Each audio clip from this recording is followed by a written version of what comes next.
ओम मंगलम भगवान विष्णु मंगलम गरुणध्वज मंगलम पुंडरीकाक्ष मंगलायतनो हरि। नमस्कार, स्वागत है आपका आचार्यवाणी में। मैं आचार्य डॉक्टर विक्रमादित्य आपके साथ हूं। देखिए, आज हम उपस्थित हैं सिंह राशि वालों के लिए बताने के लिए कि सिंह राशि वालों के लिए इस सूर्य का परिवर्तन क्या कुछ लेके आता दिखाई दे रहा है। देखिए, सूर्य का परिवर्तन हर 30 दिन में हो जाता है। सूर्य हर रोज एक अंश की गति से चलते हैं। ज्योतिष के दृष्टिकोण से बात समझें कि हमने पृथ्वी की गति को ही सूर्य की गति माना है। वैसे तो मॉडर्न साइंस इस प्रकार से कहती है कि जो सूर्य है वो तो स्थिर है, तो ज्योतिष भी इसको तो मानता है, कहीं फर्क नहीं करता। लेकिन यदि हम कैलकुलेशन कुछ करना चाहते हैं और हम अपने आप को स्टैटिक नहीं मानेंगे तो कैलकुलेट हो ही नहीं पाएगा। तो इसलिए जो पृथ्वी की गति है उसी को सूर्य की गति मान लिया जाता है। और हम कैलकुलेट कर रहे हैं कि हम तो मूव कर रहे हैं, पृथ्वी तो मूव कर रही है, सूर्य तो अपनी जगह स्थिर है, तो हमने अपनी गति सूर्य को दे दी है। इसलिए कैलकुलेशन पॉइंट ऑफ व्यू से कहा जाता है कि एक अंश रोज सूर्य चलते हैं। तो वो जो गति है, सूर्य की जो गति है, वो एक अंश की जो है हमने जो ज्योतिष के दृष्टिकोण से समझी गई है, तो उसके अनुसार से आपको समझना चाहिए। आपके लिए बहुत अपॉर्चुनिटी अच्छी आने के योग बन रहे हैं। सूर्य आपके लिए बड़े शुभ होकर परिवर्तन की तरफ जा रहे हैं। देखिए, जो लग्नेश सूर्य आपके लग्नेश है, और जो लग्न होता है विशेष तौर पर क्या होता है, तन का भाव, शरीर का भाव, आपकी पर्सनालिटी, परसुमना, सब कुछ इसका प्रभाव संबंध रखता है। और जो एकादशवां भाव है, जो राशि में जहां सूर्य गए हैं, वो भाव है विशेष तौर पर लाभ का, आपकी इनकम का, और विशेष तौर पे कैसे वहां से लाभ प्राप्ति, यानी आपकी पर्सनालिटी के द्वारा ये बहुत बढ़िया अपॉर्चुनिटी का समय है। ज्योतिष के सिद्धांतिक तौर पर समझा जाए तो यदि एकादशवें भाव में सूर्य का जो परिवर्तन होता है वो विशेष तौर पर आपके परिश्रम के द्वारा बहुत पॉजिटिव चेंजेस लाने की आपके योग बनेंगे इस समय में। और आपके परिश्रम के द्वारा धन उपार्जन के क्षेत्र भी बनते दिखाई दे रहे हैं। और साथ साथ आपके प्रोग्रेस में, आपकी कीर्ति में भी कई प्रकार की इंपॉर्टेंट परिवर्तन लाने के योग बन सकते हैं। घर में कुछ नई चीज़ें आने के योग बन सकते हैं, चाहे वो वाहन हो, चाहे कई प्रकार के सुख संबंधित वस्तुएं हो, उसमें कई प्रकार की लाभ प्राप्ति योग बन सकते हैं। घूमने के, फिरने के बहुत सारे, यानी ये समय आपके लिए सुखदायक पूर्वक रहेगा, आपकी उन्नति के योग बनाने वाला रहेगा। आपकी गुड पर्सनैलिटी के द्वारा बहुत अच्छे से लाभ प्राप्ति के योग बन सकते हैं। सम्मान में प्राप्ति के योग बनते दिखाई दे रहे हैं।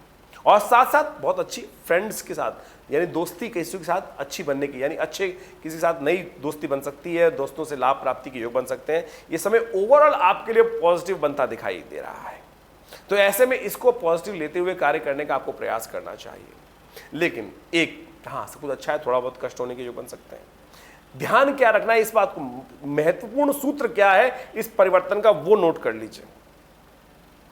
जब कार्य बनने के योग हैं, सारे के सारे पॉजिटिव होने के योग हैं, आपका इंटरेस्ट भी फिलॉसफिकल अच्छा रहेगा, पॉजिटिव रहेगा, मन में सुख प्राप्ति के योग भी बनेंगे, और प्रैक्टिकल जीवन लाइफ में भी आनंद प्राप्ति के योग बनेंगे।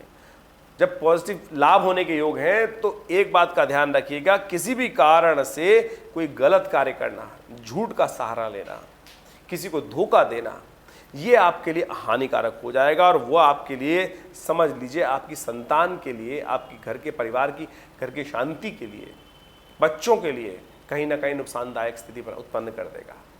कहीं कलंक मत लगवा लीजिएगा। पॉजिटिव चेंजेस, अगर कोई गलत कार्य नहीं किया तो समझ लीजिए 30 दिन आपके लिए बहुत अच्छे रहेंगे। हमारे द्वारा कोई गलत कार्य, अहित कार्य हुआ, अनैतिक कार्य हुआ, गलत तरह से हमने इनकम को जनरेट करने का प्रयास किया, आपको खासतौर पर कोई गलत कार्य, पाप युक्त कार्य किया, तो समझ लीजिए वो कार्य आपके लिए अच्छे नहीं रहने वाले। तो पाप से बचते हुए, गलत कार्यों से बचते हुए और अशुभ कार्यों से बचते हुए आपको खासतौर पर ध्यान रखना है, शुभ की तरफ ध्यान देने का प्रयास करना है। बस यही सूत्र का ध्यान करना कि किसी का अहित ना हो, इस बात का ध्यान रखते हुए कार्य करना है। किसी और का हिस्सा हमें ग्रैब करने की जरूरत नहीं है। आपका भाग्य लाके देने वाला है। बिल्कुल पॉजिटिव हो जाइए, बिल्कुल ध्यान रखते हुए कार्य करें।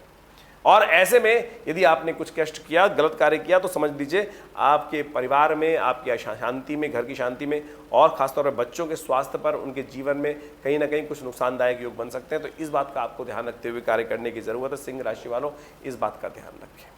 यानी आपको सब शुभ कार्य, अच्छा सोच, नेकी कर, यही कार्य करने का प्रयास कर। नेकी, अच्छी सोच, सबके बारे में बहुत बढ़िया है, बहुत अच्छा है, बहुत अच्छा है, ऐसे ही सोचते हुए, यही महामंत्र है आपकी राशि के अनुसार से। कोशिश ये करें भगवान सूर्य को और लाभ लेने का प्रयास करें। भगवान सूर्य आपके लिए बहुत सुंदर लाभ के योग बनाने के, आपकी इनकम को बढ़ाने के योग बनाने वाले हैं। ऐसे में कोशिश ये करें नित्यपति भगवान सूर्य का दर्शन करें और अर्घ्य दें।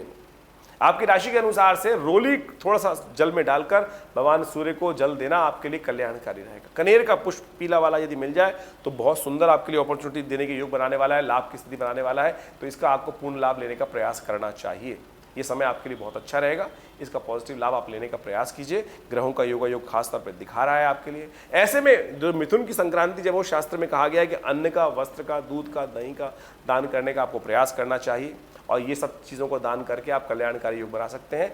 आपके लिए आशा करते हैं आप इन पॉजिटिव चीज़ों को समझेंगे, लाभ की स्थिति बनाएंगे। समय आपके लिए बहुत अच्छा है और ये आपको कुछ खास बातों को जो हमने बताया है उसको ध्यान रखते हुए कार्य करने की ज़रूरत है। अवश्य समय आपका लाभ मिलेगा। धन्यवाद।